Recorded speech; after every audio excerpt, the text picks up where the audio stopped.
Right, what can the service sector do? And I'm hoping the slides come up here all right, because there's lots of pictures here. So we'll get into some practicalities.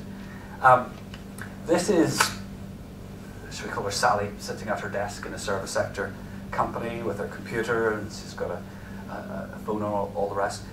Inside an office building, and as I mentioned before, particularly smaller organisations, very unlikely that you own that building. You're probably renting a floor or half a floor on it.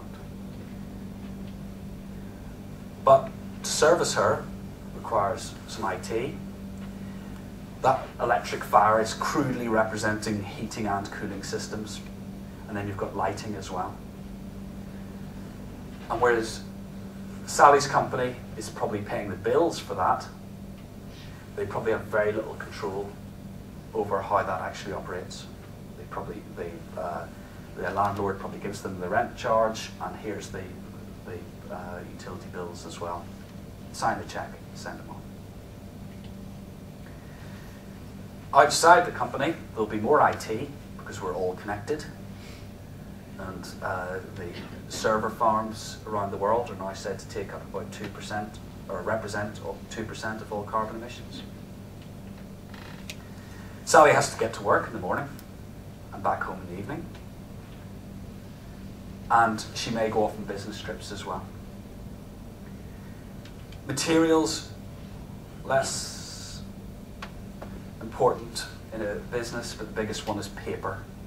And much of that paper will become waste because we've become a paperless office, which never happened, but 70% of the waste coming out of a service sector organisation is paper. So that's a crude representation of what a service sector business may look like. Of course, there's all sorts of courses here, and a lot of it will be different, but these are the things we'll look at. The first thing we can do is try and do less of everything. So I've reduced the fatness of the arrows to demonstrate that. The light switch, again, is a crude representation that you might want to engage your staff to start switching stuff off. You may want to teach them how a thermostat works, because a surprising number of people, when it's cold, when they come into the office in the morning, think if they turn it up, it'll warm the office more quickly.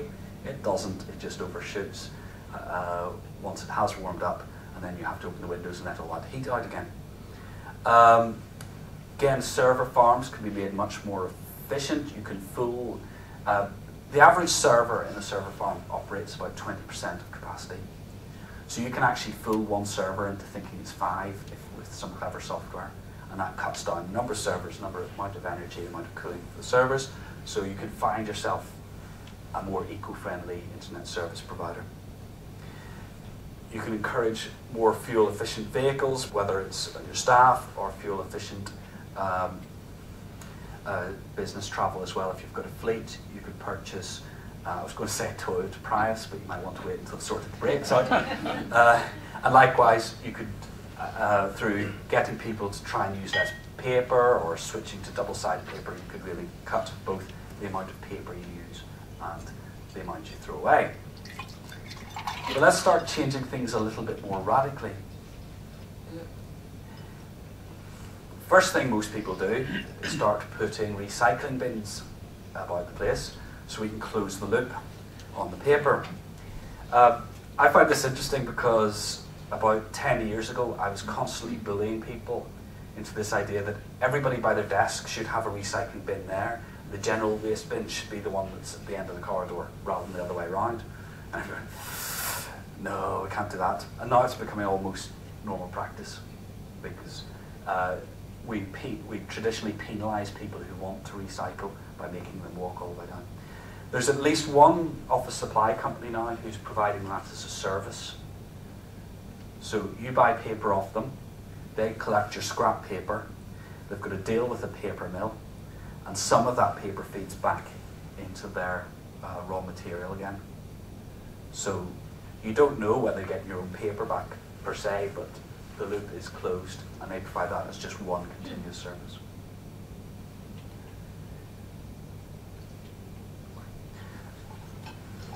You could swap to renewable energy. There's a bit of an issue here, because in this country, if the vast majority of green tariffs that you can sign up to, somebody else has already claimed the carbon savings for those. And Marks and Spencer's became unstuck on this one because they thought they'd cut their carbon footprint in half, but the government put in new rules to say in reporting carbon you can't count renewable energy unless you're producing it yourself. If you take a green tariff, it doesn't count against your carbon emissions. It's better than not doing it, but it doesn't count. And if anybody wants a lecture on the renewables obligation and how all that works, we can do that this afternoon, and it will take all afternoon. But I'll just leave it at that. Sally could get on her bike in the morning, and obviously the organisation could do a lot of encouraging of this. There are various bike to work schemes. You could provide showers, lockers, and all the facilities for somebody to cycle. And likewise, you could encourage your staff to take more sustainable business travel. At this point, I'll make another plug for the sponsors, Smarter Choices, and Stephen's over there in the corner, who can help with green travel planning. This can actually save businesses a lot of money because operating parking spaces costs a significant amount of money compared to operating a bike rack or having your staff walk to work. And large organisations like universities do all sorts of things like get buses, get the local bus companies to actually change their routes in order to bring their staff and students on campus easier. So there's quite a lot of stuff you could do on that. But what I want to show you now is the office of the future, where I think service sector businesses could make the biggest change. I don't know what picture you've got in your head of the office of the future, whether it's got lots of technology, lots of solar panels, but this is the office of the future. This is where I spent at least 3 weeks last spring when the weather was good, because I had some heads down work to do, went out to the garden. I'm not suggesting everybody's going to be working in their garden. The point is I chose where to work. In my previous job, I used to commute, drive an hour each way to and from work. Stressful, expensive, fuel emissions, wrote off one car, nearly had another serious accident, which is one of the reasons why I stopped. Now that I operate out of home, my commute is 7 seconds down the stairs. And that was a line I had before I saw the banner at the back for the Home Working Fund, who are encouraging this activity as well. But that's literally my commute now, 7 seconds each way. You cut all the carbon emissions from people having to go into work.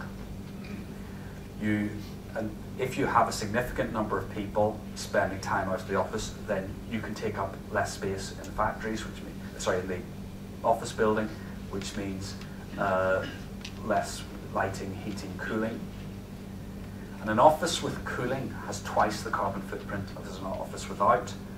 My home has no air conditioning. And actually, during the winter, it doesn't need heating that much. And any heat that I do, when I do put the heat on, that's retained within the house into the evening rather than just cooling down overnight.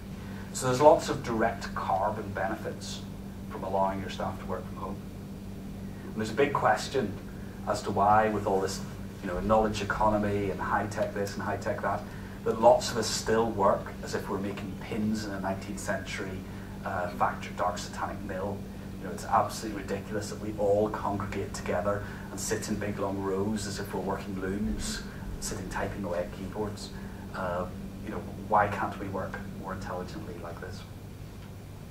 There are wider social benefits, and this talk's mainly been about environmental benefits, but there's wider social benefits in this, because people who work from home tend to use local amenities, which cuts further carbon, but also strengthens communities.